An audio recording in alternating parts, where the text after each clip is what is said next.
လူလင်းကကြတော့မမြတ်ကိုအားပေးရ2025Miss Universe ပြင်ဦးလွင်ကလေးမမြတ်ရဲ့ပွဲမှာပေါ့နော်အ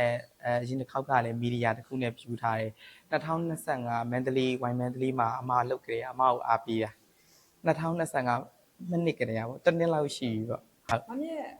မမြတ်ပြုံးလွင်ပြိုင်တော့အောက်ကဒီပြိသက်တွေထဲမှာရှိနေတာတွေ့လိုက်တယ်ဘာလို့လဲဆိုတော့မြက်ကိုသူဗီဒီယိုလေးပို့ပေးရပေါ့နော်ဒါက line မောကနေပြီးပြန်ဆေးထားတဲ့ဗီဒီယိုမဟုတ်ဘူးသူရိုက်ထားတဲ့ဗီဒီယိုလေးဟွာလေမီဒီယာနဲ့တကွပြူထားတယ်အခုကျတော့တချို့ဆိုရင်ကွင်းပြောင်းသွားတော့လေ2026ကျောင်းမှာလွေနင်းကပေါ့နော်အဲ့ဒါကြီးပြောချင်တာပေါ့Universe ပြိုင်တာမဟုတ်ဘူး2025မီဒီယာ3ခုနဲ့လာမသိဖြေထားတယ်မမြက်ပွဲမှာပဲနောက်နှစ်ကို Universe ပြိုင်မယ်ဆိုပြီးတစ်နှစ်ပတ်လုံး train ခဲ့တာမမြက်ကိုလည်းကလေးအားပေးရခုမှအားပေးရမဟုတ်ဘူးပေါ့နိ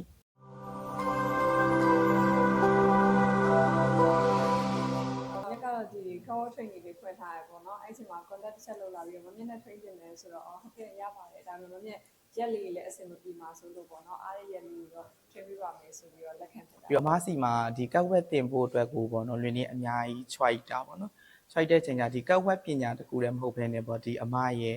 သွားနေရဲ့ management ပုံစံကြီးပြီးတော့ leadership skill တွေကိုပိုကြည့်ပြီးတော့တကူတကအမစီကိုမန္တလေးကနေလာတင်သူအစားတော့မြက်လည်း manage သွားကြရရှိရပေါ့နော်ဆိုတော့တကူတကကြီးလာနေရမယ်အမလာတဲ့အချိန်လေးကိုပဲ manage မှာ join လိုက်ဆိုပြီးတော့ပြောတာဆိုတော့မြက်အလုပ်လေးတွေကလည်းရွှေ့ထားဆိုတော့ man လေးကိုမလာဖြစ်တော့တကူတကရင်းကုန်လာတင်ရတာပါ sorry ပါ yeah သူကဆိုတော့တင်ယူလို့စိတ်များတယ်သူဖြစ်ချင်တာတက်ချင်တာလေးများတယ်ပေါ့နော်ဒါပေမဲ့အားနည်းချက်ပါရှိလဲဆိုတော့တစ်ခါတလေကြာရင်သူနည်းနည်းအားငယ်တတ်တာ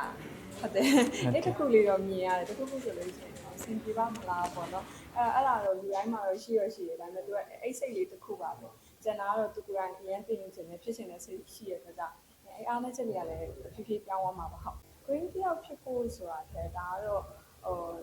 ဘိုင်နေနဲ့တက်တာလို့မျိုးဖြစ်သွားတာပေါ့နော်လူတယောက်ချင်းစီမှာဒါကိုယ့်ရဲ့ပင်ကိုချင်းဆိုင်ပြီးရှိတယ်အဲ့ဒါလေးပြီးတော့ကိုစူးစမ်းခြင်းနဲ့စိတ်လေးကိုလုပ်ချင်တဲ့ຢာလေးကိုယ့်ရဲ့အိမ်မက်လေးအကောင့်ထုတ်ခေါ်နေတယ်ပေါ့နော်ကောင်းကောင်းမွန်မွန်ရှောက်လန်းနေကိုပဲ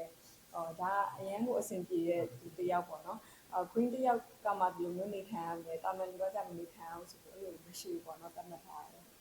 မမြတ်နဲ့တွေ့နိုင်ရတဲ့ချိန်ကြတော့လေအဓိကတော့လွင်နီနိုးကလွင်နီကိုယ်တိုင်လည်းဆက်ရတယောက်ဆိုတော့ပေါ့နော်ကလေးတွေကို train နေရဆရာတော်မမြတ်ကိုတွေ့တော့7မိနစ်လောက်ကြောက်လာကြောက်ပြီးတော့ဘာမှလည်းမလုပ်ဟိုပေါ့နော်တင်ရင်လည်းနားမလဲဘူးပေါ့ကွာဟို